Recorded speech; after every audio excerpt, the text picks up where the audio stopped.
Hey guys, welcome to government jobs Gyan YouTube channel. Guys, आज की इस वीडियो में हम बात करेंगे SECR रेलवे के new recruitment notification online form apply process के बारे में। जी हाँ दोस्तों, साउथ ईस्ट सेंट्रल रेलवे ने यहाँ पर अप्रेंटिस के 1007 खाली पदों को भरने के लिए नोटिफिकेशन रिलीज कर दिया है। कैसे आप इस भर्ती में पार्टिसिपेट करने के लिए अपना फॉर्म अप्लाई कर सकते हो बिना कोई मिस्टेक किए हुए, इसकी पूरी जानकारी हम आपको स्टेप बाय स्टेप रजिस्ट्रेशन से लेकर प्रिंट तक इस वीडियो में देंगे। बस आपको इस वीडियो को स्किप के बिना शुरू से लेकर एंड तक देखना है। उसके बाद वीडियो पसंद आए तो इसे लाइक और शेयर कर दें। चैनल पर नए हो तो इसे सब्सक्राइब कर लें। साथ ही साथ आपको फॉर्म अप्लाई करते हुए जो भी प्रॉब्लम फेस हो रही है उन सभी का हल आपको इस वीडियो में मिल जाएगा। और हम आपको ये भी बताएंगे कि कौन सी वो कॉमन मिस्टेक है जिसे करने से आपका एप्लीकेशन फॉर्म रिजेक्ट हो सकता है। तो आपको उस मिस्टेक को अवॉइड करते हुए अपना फॉर्म अप्लाई करना है और अपने फॉर्म को रिजेक्ट होने से बचाना है। तो बिना कोई वक्त गंवाए चलिए शुरू करते हैं। आपको इस वीडियो की डिस्क्रिप्शन बॉक्स में हमारी वेबसाइट IND-sarkari-naukri.in के इस पेज का लिंक मिल जाएगा। यहाँ पर आपको इस भर्ती के रिगार्डिंग सभी डिटेल्स प्रोवाइड कर दी गई है। South East Central railway SECR दक्षिण पूर्व मध्य रेलवे ने ACT अप्रेंटिस के 1007 खाली पदों को भरने के लिए नोटिफिकेशन रिलीज किया है। आप 5 अप्रैल 2025 से 4 मई 2025 तक अपना फॉर्म अप्लाई कर सकते हो। यहाँ पर 10वीं पास कैंडिडेट प्लस जिनके पास ITI का सर्टिफिकेट है रिलेवेंट ट्रेड के अंतर्गत, वो इस भर्ती में पार्टिसिपेट करने के लिए एलिजिबल है, अप्लाई कर सकते हैं। 15 से 24 साल आपकी आयु सीमा रखी गई है। फीस आपको इस भर्ती में पार्टिसिपेट करने के लिए जमा नहीं करानी है, बिल्कुल फ्री ऑफ कॉस्ट आप अप्लाई कर सकते हो। सिलेक्शन आपका बिना किसी एग्जाम के मेरिट के आधार पर होगा, सीधी भर्ती है। ऑल इंडिया से आप ऑनलाइन अप्लाई कर सकते हो। उसके लिए आपको इस पेज को नीचे स्क्रॉल डाउन करना है, इंपोर्टेंट लिंक सेक्शन में आना है, ऑफिशियल नोटिफिकेशन PDF लिंक पर क्लिक करके इस भर्ती के नोटिफिकेशन को ओपन कर लेना है और इसमें से आपको पूरी डिटेल रीड कर लेनी है। यहाँ पर आपको सभी डिटेल्स प्रोवाइड कर दी गई है, जैसे कि क्या पोस्ट का नाम है, कितनी उसके लिए नंबर ऑफ वैकेंसीज है, कौन सी कैटेगरी के लिए कितनी वैकेंसीज है, कैसे आप अप्लाई कर सकते हो, कब से कब तक अप्लाई कर सकते हो, क्या आपका एलिजिबिलिटी क्राइटेरिया रखा गया है। पूरी जानकारी यहाँ पर आपको इस नोटिफिकेशन में दे दी गई है। आप सभी डिटेल्स यहाँ से रीड आउट करें, उसके बाद अपना फॉर्म अप्लाई कर लें। फॉर्म अप्लाई करने के लिए भी आपको हमारी वेबसाइट के इसी पेज पर ही अप्लाई ऑनलाइन का लिंक दिया गया है। जैसे ही आप इस लिंक पर क्लिक करेंगे तो आपके सामने यहाँ पर अप्रेंटिसशिप इंडिया का ये ऑफिशियल पोर्टल होगा। गाइस, इस भर्ती में पार्टिसिपेट करने के लिए आपको अप्रेंटिसशिप इंडिया के पोर्टल के थ्रू अप्लाई करना है। तो यहाँ पर अगर आपने पहले से रजिस्ट्रेशन कर रखा है तो यहाँ पर आने के बाद आपको सबसे पहले अपनी ईमेल आईडी एंटर करनी है। ये कैप्चा कोड आपको इस बॉक्स में एंटर करना है और सबमिट के इस ऑप्शन पर क्लिक करके आपको अपने डैशबोर्ड में लॉगिन कर लेना है और फिर वहां से आपको अपना फॉर्म अप्लाई करना है। और अगर आप अप्रेंटिसशिप इंडिया पोर्टल के थ्रू किसी भी भर्ती के लिए फर्स्ट टाइम अप्लाई करने जा रहे हो, यहाँ पर आपने अपना रजिस्ट्रेशन नहीं किया हुआ है, तो सबसे पहले यहाँ पर आपको अपना रजिस्ट्रेशन करना होगा। उसके लिए यहाँ पर आपको ऑप्शन दिया गया है रजिस्टर एज ए कैंडिडेट, आपको इस ऑप्शन पर क्लिक करना है। फिर यहाँ पर अगर आप ITI स्टूडेंट है तो इस चेकबॉक्स को ओके करें और यहाँ पर आप अपनी ITI का रोल नंबर एंटर करके फाइंड डिटेल ऑप्शन पर क्लिक करें। अपनी ITI की डिटेल्स यहाँ पर फैच कर लें और अपना रजिस्ट्रेशन कर लें। और अगर आप इस ऑप्शन के थ्रू अपना रजिस्ट्रेशन नहीं करना चाहते हैं तो फिर यहाँ पर आपके पास दूसरा ऑप्शन है, आप यहाँ पर अपना मोबाइल नंबर एंटर करें, अपनी ईमेल आईडी एंटर करें। यहाँ पर आप अपनी ईमेल आईडी एक बार फिर से एंटर करके उसे कंफर्म कर ले। फिर ये कैप्चा कोड आप इस बॉक्स में एंटर करें और उसके बाद गाइस यहाँ पर आप रजिस्टर के इस ऑप्शन पर क्लिक कर दें। उसके बाद आपके रजिस्टर्ड मोबाइल नंबर पर जो मोबाइल नंबर आपने दिया है उस पर एक 6 डिजिट का OTP सबमिट किया गया है। आपको वो OTP यहाँ पर एंटर करना है और उसके बाद आपको दोबारा से सबमिट के इस ऑप्शन पर क्लिक कर देना है। और अगर आपके पास OTP नहीं आया है तो यहाँ पर आपको रिसेंड OTP का ऑप्शन दिया गया है। आप इस लिंक पर क्लिक करके दोबारा से अपना OTP यहाँ पर मंगा सकते हैं। सबमिट के ऑप्शन पर क्लिक करते ही यहाँ पर आपका रजिस्ट्रेशन सक्सेसफुली कंप्लीट हो जाएगा। आपको एक अप्रेंटिसशिप नंबर यहाँ पर प्रोवाइड कर दिया गया है, आपको इसे केयरफुली नोट डाउन करके रख लेना है फ्यूचर यूज के लिए। ये नंबर आपको आपके रजिस्टर्ड मोबाइल नंबर और ईमेल आईडी पर भी सबमिट किया गया है, तो आपको इसे केयरफुली नोट डाउन करके रख लेना है फ्यूचर यूज के लिए। और यहाँ पर एक मेल आपकी रजिस्टर्ड ईमेल आईडी पर सबमिट की गई है, उस पर क्लिक करके आपको अपना अकाउंट एक्टिवेट कर लेना है। तो आपको अपनी ईमेल आईडी पर जाना है, जो ईमेल आईडी आपने एंटर की है, और वहां पर आपको एक्टिवेट की इस तरह से एक टैब मिल जाएगी। आपको इस टैब पर क्लिक करके अपनी ईमेल आईडी को भी एक्टिवेट कर लेना है। जैसे ही आप इस लिंक पर क्लिक करेंगे तो यहाँ पर आपका अकाउंट सक्सेसफुली एक्टिवेट हो जाएगा। अब आपको यहाँ पर आने के बाद दोबारा से अब लॉगिन एज ए कैंडिडेट के इस ऑप्शन पर क्लिक करना है। फिर यहाँ पर आपको अपनी ईमेल आईडी एंटर करनी है। उसके बाद यहाँ पर आपको ये कैप्चा कोड इस बॉक्स में एंटर करना है और फिर गाइज आपको सबमिट के इस ऑप्शन पर क्लिक कर देना है। उसके बाद आपके रजिस्टर्ड मोबाइल नंबर पर एक ओटीपी सबमिट किया गया है, वो ओटीपी आपको यहाँ पर एंटर करना है और आपको दोबारा से लॉगिन के इस ऑप्शन पर क्लिक कर देना है। नेक्स्ट आपके सामने आपका डैशबोर्ड ओपन हो जाएगा। अब यहाँ पर आपको अपनी प्रोफाइल कंप्लीट करनी है, उसके बाद ही आप अप्रेंटिसशिप की भर्तियों पर पार्टिसिपेट करने के लिए एलिजिबल होंगे। तो यहाँ पर आपको टॉप पर ही कंप्लीट योर प्रोफाइल आपको इस ऑप्शन पर क्लिक करना है। उसके बाद यहाँ पर आपको सबसे पहले अपनी ई-KYC करनी है, उसके लिए आपको ओके करना है। फिर आपको ओके करना है। यहाँ पर आपका बैंक अकाउंट आधार सीडिंग होना जरूरी है, तो यहाँ पर आपको ओके करना है। उसके लिए अब यहाँ पर आपको कंप्लीट ई-KYC, यहाँ पर ई-KYC का ऑप्शन दिया गया है, यहाँ से आप कंप्लीट योर ई-KYC के इस ऑप्शन पर क्लिक करें या फिर यहाँ पर आप कंप्लीट योर ई-KYC के इस ऑप्शन पर क्लिक कर लें। उसके बाद यहाँ पर आपको अपना आधार नंबर एंटर करना है। फिर आपको चेक बॉक्स को ओके करना है। उसके बाद आपको इस पेज को नीचे स्क्रॉल डाउन करना है और फिर आपको यहाँ पर सेंड ओटीपी के इस ऑप्शन पर क्लिक कर देना है। नेक्स्ट आपके सामने कुछ इस तरह से इंटरफेस ओपन होगा। अब यहाँ पर आपके मोबाइल नंबर पर एक ओटीपी सबमिट किया गया है। उस मोबाइल नंबर पर जिससे आपका आधार कार्ड अटैच है, वो ओटीपी आपको यहाँ पर एंटर करना है और फिर आपको वेरीफाई के इस ऑप्शन पर क्लिक कर देना है। उसके बाद आपके सामने कुछ इस तरह से इंटरफेस ओपन होगा। अब यहाँ पर आपको अपना डिस्ट्रिक्ट सेलेक्ट कर लेना है। फिर यहाँ पर आपको आपके फादर का नाम शो कर दिया जाएगा। उसके बाद यहाँ पर आपसे पूछा गया है, यहाँ पर जो ये नाम शो हुआ है उससे आपका क्या रिलेशनशिप है। यहाँ पर आप ऑप्शन सेलेक्ट करें, फादर, मदर या फिर सपोज, आप अपने अकॉर्डिंग यहाँ पर ऑप्शन सेलेक्ट करें। उसके बाद आपको इस पेज को नीचे स्क्रॉल डाउन करना है। उसके बाद यहाँ पर आपको आपके आधार का जो आपका फोटो है वो यहाँ पर आपको शो कर दिया जाएगा। इस अकाउंट की प्रोफाइल इमेज यहाँ पर आप अपलोड कर दें। आपको अपलोड इमेज के ऑप्शन पर क्लिक करना है, फोटो को सिलेक्ट करना है और यहाँ पर अपनी इस प्रोफाइल के लिए इमेज को यहाँ पर अपलोड कर देना है। इमेज आपकी JPEG या फिर JPG या फिर PNG फॉर्मेट में होनी चाहिए। 4 MB से कम उसका साइज होना चाहिए। तो यहाँ पर अपनी प्रोफाइल इमेज अपलोड करने के बाद फिर आपको गो के इस ऑप्शन पर क्लिक करना है। इस तरह से यहाँ पर आपकी ई-KYC कंप्लीट हो जाएगी। आपको आपके डैशबोर्ड में डायरेक्ट कर दिया जाएगा। अब यहाँ पर आपको अपनी बैंक डिटेल देनी है। अब यहाँ पर आपको बैंक डिटेल के सामने अपडेट के इस ऑप्शन पर क्लिक करना है। उसके बाद आपके सामने कुछ इस तरह से इंटरफेस ओपन होगा। अब यहाँ पर आकर आपको अपना बैंक का IFSC कोड एंटर करना है और फाइंड के ऑप्शन पर क्लिक कर देना है। उसके अकॉर्डिंग यहाँ पर आपके बैंक का नेम आपको यहाँ पर शो कर दिया जाएगा।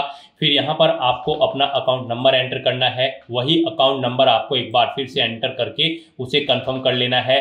फिर यहाँ पर आपको अपने बैंक का अकाउंट टाइप सेलेक्ट करना है। आपका अकाउंट सेविंग है या फिर करंट है, आप अपने अकॉर्डिंग ऑप्शन सेलेक्ट करें। फिर यहाँ पर आपसे पूछा गया कि क्या आपका बैंक अकाउंट लिंक है या फिर सीडेड है आधार के साथ। अगर है तो यस करें, नहीं है तो नो ऑप्शन सेलेक्ट करें और अगर नहीं पता है तो आप डोंट नो ऑप्शन पर क्लिक करें। और फिर यहाँ पर आपको डिक्लेयर करना है कि आपको पता है DBD का जो अमाउंट होता है वो आपके आधार सीडेड अकाउंट में ही सबमिट किया जाता है। तो आपको इस चेकबॉक्स को ओके कर देना है और फिर गाइस यहाँ पर आपको सबमिट के इस ऑप्शन पर क्लिक कर देना है। इस तरह से यहाँ पर आपके बैंक अकाउंट की सभी डिटेल सक्सेसफुली सेव हो जाएगी। यहाँ पर आप इन्हें चेकआउट करें। कहीं पर कोई मिस्टेक है तो आप एडिट के इस ऑप्शन पर क्लिक करके एडिट कर लें और सभी डिटेल्स ओके हैं तो बस यहाँ पर अब आपको बैक के इस ऑप्शन पर क्लिक करना है। नेक्स्ट यहाँ पर अब आपको अपनी क्वालिफिकेशन की डिटेल देनी है। तो यहाँ पर आपको इस सेक्शन में अपने डैशबोर्ड में आकर अपडेट के इस ऑप्शन पर दोबारा से क्लिक करना है।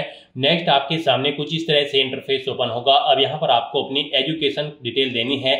यहाँ पर आप क्वालिफिकेशन टाइप में सेलेक्ट करें, एजुकेशनल क्वालिफिकेशन देना चाहते हो या फिर ट्रेन अंडर स्कीम के तहत जो क्वालिफिकेशन है उनकी डिटेल आप देना चाहते हो। यहाँ पर आप अपने अकॉर्डिंग ऑप्शन सेलेक्ट करें। एजुकेशनल क्वालिफिकेशन अगर आप सेलेक्ट करते हैं तो फिर यहाँ पर आप अपनी कोई भी क्वालिफिकेशन, जिस क्वालिफिकेशन की डिटेल आप देना चाहते हैं यहाँ पर सेलेक्ट करें। जैसे कि 10th की अगर आप डिटेल देना चाहते हैं तो यहाँ पर आप 10th ऑप्शन सेलेक्ट करें। फिर यहाँ पर आपको अपनी 10th की स्पेशलाइजेशन अगर आपकी है तो यहाँ पर आप एंटर कर दे। इंस्टीट्यूट या स्कूल का नाम दे जिससे आपने अपनी 10वीं क्लास पास आउट की है। एग्रीगेट मार्क्स यहाँ पर यानी कि कितने मार्क्स आपने ऑब्टेन किए हैं वो यहाँ पर आप एंटर करें। इस पेज को नीचे स्क्रॉल डाउन करें, टोटल मार्क्स यहाँ पर आप एंटर करें जिसमें से आपने मार्क्स ऑब्टेन किए हैं। फिर यहाँ पर आपको अपनी परसेंटेज एंटर करनी है। उसके बाद यहाँ पर आपको बताना है कि कब आपने 10th पढ़नी स्टार्ट की थी, वो डेट आप यहाँ पर इस कैलेंडर में से सिलेक्ट करें। कब आपकी कंप्लीट हुई है वो डेट यहाँ पर आप सिलेक्ट करें। फिर यहाँ पर आपको अपना क्वालिफिकेशन डॉक्यूमेंट, जैसे कि अगर आप 10वीं क्लास की डिटेल प्रोवाइड करा रहे हैं तो 10वीं का रिजल्ट या फिर सर्टिफिकेट यहाँ पर आपको अपलोड करना है। आपको चूज फाइल बटन पर क्लिक करना है, फाइल को सिलेक्ट कर लेना है और उसे यहाँ पर आपको अपलोड कर देना है। आपका जो डॉक्यूमेंट होगा वो जेपीईजी, जेपीजी, पीएनजी या फिर पीडीएफ फॉर्मेट में होना चाहिए। 4 MB से कम उसका साइज होना चाहिए। तो इस तरह से यहाँ पर अपनी डिटेल प्रोवाइड कराने के बाद फिर आपको अपडेट के इस ऑप्शन पर क्लिक करना है। उसके बाद आपको आपके डैशबोर्ड में डायरेक्ट कर दी जाएगा। यहाँ पर आपकी 10th क्लास की डिटेल ऐड हो चुकी है, यहाँ से आप चेकआउट कर सकते हो। उसके बाद अगर आप 12th, ITI, ग्रेजुएट या फिर पोस्ट ग्रेजुएट की डिटेल देना चाहते हो तो यहाँ पर आपको ऐड एजुकेशन के इस ऑप्शन पर क्लिक करना है। दोबारा से आपके सामने यहाँ पर एजुकेशन डिटेल का ये इंटरफेस ओपन हो जाएगा। अब यहाँ पर आपको अपनी क्वालिफिकेशन का टाइप सेलेक्ट करना है। उसके बाद आपको अपनी क्वालिफिकेशन सेलेक्ट कर लेनी है, जिस क्वालिफिकेशन की डिटेल आप देना चाहते हैं। फिर यहाँ पर आपको कैटेगरी या सेक्टर सेलेक्ट कर लेना है जिसमें आपने अपनी 12वीं, 10वीं या फिर ग्रेजुएशन कंप्लीट की है। उसके बाद यहाँ पर आपकी अगर कोई स्पेशलाइजेशन है तो वो एंटर कर दें, नहीं है तो इस कॉलम को खाली छोड़ दें। उसके बाद आपको अपने इंस्टीट्यूट या फिर कॉलेज का नाम देना है। एग्रीगेट मार्क्स, कितने मार्क्स आपने ऑब्टेन किए हैं वो आपको एंटर करने हैं। टोटल कितने मार्क्स थे जिसमें से आपने मार्क्स ऑब्टेन किए हैं वो आपको एंटर करने हैं। अपनी परसेंटेज यहाँ पर आपको एंटर करनी है। स्टार्टिंग डेट देनी है, कब आपने क्वालिफिकेशन स्टार्ट की थी, कब एंड हुई है यानी कि कंप्लीट हुई है वो डेट आपको सिलेक्ट कर लेनी है। फिर यहाँ पर आपको अपना डॉक्यूमेंट अपलोड कर देना है, यानी कि अगर 12वीं की डिटेल आप प्रोवाइड करा रहे हैं तो उसकी मार्कशीट या फिर सर्टिफिकेट आपको अपलोड करना होगा। आपको चूज फाइल बटन पर क्लिक करना है, फाइल को सिलेक्ट कर लेना है और उसे यहाँ पर अपलोड कर देना है। फाइल आपकी जेपीईजी, जेपीजी, पीएनजी या फिर पीडीएफ फॉर्मेट में होनी चाहिए। 4 MB से कम उसका साइज होना चाहिए। तो इस तरह से अपनी डिटेल प्रोवाइड कराने के बाद आपको दोबारा से अपडेट के इस ऑप्शन पर क्लिक करके अपनी डिटेल प्रोवाइड करा देनी है। इस तरह से यहाँ पर आपकी 12th क्लास की डिटेल भी ऐड हो जाएगी। उसके बाद अगर आप ITI या फिर ग्रेजुएट की डिटेल देना चाहते हैं तो यहाँ पर आपको आपके डैशबोर्ड में दोबारा से ऐड एजुकेशन के इस ऑप्शन पर क्लिक करना है। आपके सामने यही इंटरफेस शो होगा। यहाँ पर आप अपनी एजुकेशनल क्वालिफिकेशन ऑप्शन सेलेक्ट करें, फिर क्वालिफिकेशन सेलेक्ट करें, ITI या फिर ग्रेजुएट या फिर पोस्ट ग्रेजुएट। ITI अगर आप सेलेक्ट करते हैं तो फिर यहाँ पर आपको बताना है आपने अपनी ITI NCVT या फिर SCVT किससे कंप्लीट की है, आप अपने अकॉर्डिंग ऑप्शन सेलेक्ट करें। स्पेशलाइजेशन यहाँ पर आप सिलेक्ट करें किस में आपने अपनी ITI कंप्लीट की है, यहाँ पर आप अपने अकॉर्डिंग ऑप्शन सेलेक्ट करें। फिर इंस्टीट्यूट का नाम दें जिससे आपने अपनी ITI कंप्लीट की है, कितने मार्क्स आपने ऑब्टेन किए हैं वो यहाँ पर आप एंटर करें। उसके बाद यहाँ पर आपसे पूछा गया है कि यहाँ पर आपको टोटल कितने मार्क्स थे जिसमें से आपने मार्क्स ऑब्टेन किए हैं वो आपको एंटर करने हैं। अपनी परसेंटेज देनी है, कितने % मार्क्स आपने ऑब्टेन किए हैं ITI में, कब स्टार्ट की थी ITI पढ़नी, कब कंप्लीट हुई है वो डेट आप यहाँ पर सिलेक्ट कर लें। उसके बाद यहाँ पर आप अपनी ITI की जो क्वालिफिकेशन डॉक्यूमेंट है उन्हें यहाँ पर आप अपलोड कर दें। वो जेपीईजी, जेपीजी, पीएनजी या फिर पीडीएफ फॉर्मेट में होने चाहिए। 4 MB से कम आपकी फाइल का साइज होना चाहिए। आपको चूज फाइल बटन पर क्लिक करना है, फाइल को सिलेक्ट कर लेना है और अपने यहाँ पर डॉक्यूमेंट को अपलोड कर देना है। इस तरह से अपनी डिटेल प्रोवाइड कराने के बाद फिर आपको अपडेट के इस ऑप्शन पर क्लिक करना है और अपनी ITI की डिटेल भी यहाँ पर आपको ऐड कर देनी है। उसके बाद अगर आप ग्रेजुएशन, पोस्ट ग्रेजुएशन या फिर कोई अन्य डिग्री या फिर डिप्लोमा की डिटेल देना चाहते हैं तो सेम प्रोसेस आपको यही करना होगा और आपको अपनी हायर क्वालिफिकेशन तक की सभी डिटेल्स यहाँ पर ऐड कर देनी होगी। इस तरह से यहाँ पर अपनी हायर क्वालिफिकेशन तक की डिटेल प्रोवाइड कराने के बाद आपको फिर दोबारा से यहाँ पर अपने प्रोफाइल के इस ऑप्शन पर क्लिक करना है। फिर यहाँ पर आपको डैशबोर्ड के इस ऑप्शन पर क्लिक करना है। फिर आपको आपके डैशबोर्ड में डायरेक्ट कर दिया जाएगा। यहाँ पर आकर अब आपको मदर नेम के सामने अपडेट के इस ऑप्शन पर क्लिक करना है। नेक्स्ट आपके सामने यहाँ पर कुछ इस तरह से इंटरफेस होगा। अब यहाँ पर आकर आपको सबसे पहले अगर आपके पास कोई अल्टरनेट मोबाइल नंबर है तो यहाँ पर आप एंटर कर दें, नहीं है तो आप इस कॉलम को खाली छोड़ दें। उसके बाद यहाँ पर आपसे पूछा गया है कि क्या आपको कोई डिसेबिलिटी है या फिर आप दिव्यांग है, अगर हैं तो यहाँ पर आप येस ऑप्शन सेलेक्ट करें और फिर उसकी डिटेल दें, नहीं है तो आप नो ऑप्शन सेलेक्ट करें। येस ऑप्शन अगर आप सिलेक्ट करते हो तो फिर यहाँ पर आपको अपनी डिसेबिलिटी की परसेंटेज मेंशन करनी है। डिसेबिलिटी का कोई प्रूफ यानी कि सर्टिफिकेट आपको अपलोड करना है। जेपीजी, जेपीजी, पीएनजी या फिर पीडीएफ फॉर्मेट में 4 MB से कम उसका साइज होना चाहिए। अपनी डिसेबिलिटी कैटेगरी यहाँ पर आपको सिलेक्ट कर लेनी है। सब डिसेबिलिटी कैटेगरी आपको सिलेक्ट करनी है। और गाइज अगर आप दिव्यांग या फिर डिसेबिलिटी आपको नहीं है तो यहाँ पर आपको सिंपली नो ऑप्शन सिलेक्ट करना है। इस पेज को नीचे स्क्रॉल डाउन करना है और फिर यहाँ पर आपको अपनी मदर का नाम एंटर करना है। उसके बाद यहाँ पर आपको अपना कोई आईडी प्रूफ यहाँ पर सिलेक्ट कर लेना है, जैसे कि पैन कार्ड या फिर ड्राइविंग लाइसेंस या फिर अदर। आप अपने अकॉर्डिंग ऑप्शन सिलेक्ट करें। फिर यहाँ पर आपको अपना वो आईडी प्रूफ अपलोड कर देना है। चूज फाइल बटन पर क्लिक करना है, फाइल को सिलेक्ट कर लेना है और अपना आईडी प्रूफ आपको यहाँ पर अपलोड कर देना है। वो जेपीईजी, जेपीजी, पीएनजी या फिर पीडीएफ फॉर्मेट में होना चाहिए। 4 MB से कम उसका साइज होना चाहिए और उसका नंबर यहाँ पर आपको एंटर कर देना है। फिर यहाँ पर आपको अपना स्टेट सिलेक्ट करना है, अपना डोमिसाइल यहाँ पर आपको अपलोड करना है कि आप उस स्टेट के मूल निवासी है या फिर नहीं। तो उसके लिए यहाँ पर आपको अपना डोमिसाइल अपलोड करना है। वो यहाँ पर आपका JPEG, JPG, PNG, PDF, doc या फिर डॉक्स फाइल होनी चाहिए। 4 MB से कम उसका साइज होना चाहिए। उसके लिए भी आपको चूज फाइल बटन पर क्लिक करना है, फाइल को सिलेक्ट कर लेना है और अपना डोमिसाइल यहाँ पर आपको अपलोड कर देना है। फिर आपको इस पेज को नीचे स्क्रॉल डाउन करना है और उसके बाद यहाँ पर आपको अपनी कैटेगरी सिलेक्ट कर लेनी है, जिस कैटेगरी से आप बिलोंग करते हैं।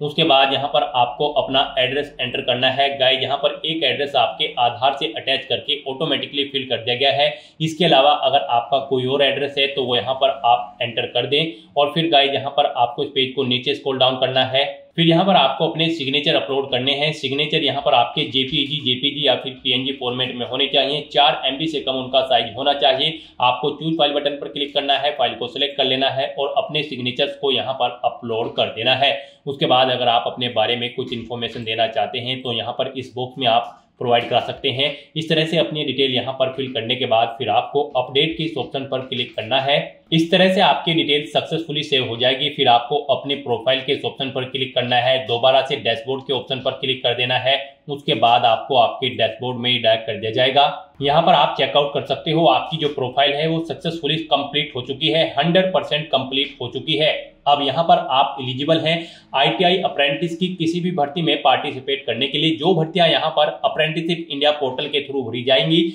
आप उन भर्तियों में पार्टिसिपेट करने के लिए, अप्लाई करने के लिए एलिजिबल हो, आप अप्लाई कर सकते हो। आपका यहाँ पर अप्रेंटिसशिप इंडिया के पोर्टल पर रजिस्ट्रेशन सक्सेसफुली कंप्लीट हो चुका है। तो अप्रेंटिसशिप इंडिया के पोर्टल पर अपने रजिस्ट्रेशन की प्रोफाइल कंप्लीट करने के बाद अब आपको यहाँ पर SECR की इस भर्ती पर अप्लाई करना है। उसके लिए यहाँ पर आपको टॉप पर ही अप्रेंटिसशिप अपॉर्चुनिटी का ऑप्शन दिया गया है, आपको इस ऑप्शन पर क्लिक करना है। नेक्स्ट आपके सामने कुछ इस तरह से इंटरफेस शो होगा।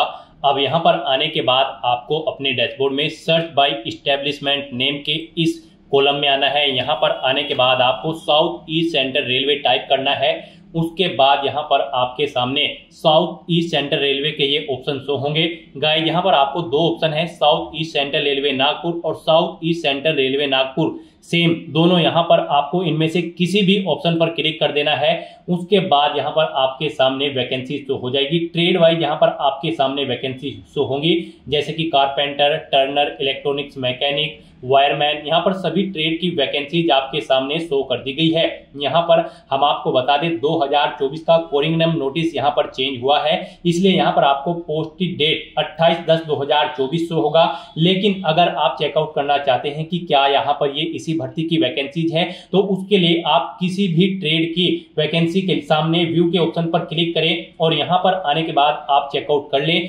इस्टेब्लिशमेंट कोड, यहाँ पर जो ये इस्टेब्लिशमेंट कोड है वही आपको यहाँ पर इस नोटिफिकेशन में मिल जाएगा, E052027022695। यही इस्टेब्लिशमेंट कोड यहाँ पर ऑफिशियल एडवर्टाइजमेंट के अकॉर्डिंग सेम है। तो यहाँ पर यही यहाँ पर भर्ती है, इसके लिए ही आपको अप्लाई करना है। तो यहाँ पर आप जिस भी ट्रेड के लिए अपना फॉर्म अप्लाई करना चाहते हैं, जो भी ट्रेड है आपके पास ITI के अंतर्गत, गाइस इस भर्ती में पार्टिसिपेट करने के लिए आपका 10वीं क्लास पास आउट होना जरूरी है, मिनिमम 50% मार्क्स के साथ, प्लस आपके पास ITI का डिप्लोमा सर्टिफिकेट भी होना जरूरी है रिलीवेंट ट्रेड के अंतर्गत। तो आपके पास जिस भी ट्रेड का सर्टिफिकेट है आप उसके लिए यहाँ पर अप्लाई कर सकते हो। यहाँ पर अप्लाई करने के लिए ज्यादा कुछ खास नहीं है। यहाँ पर आने के बाद बस आपको अप्लाई के ऑप्शन पर क्लिक करना है और जिस भी ट्रेड के लिए आप अप्लाई करना चाहते हैं अप्लाई कर सकते हैं। यहाँ पर आपको अप्लाई के ऑप्शन पर क्लिक करना है।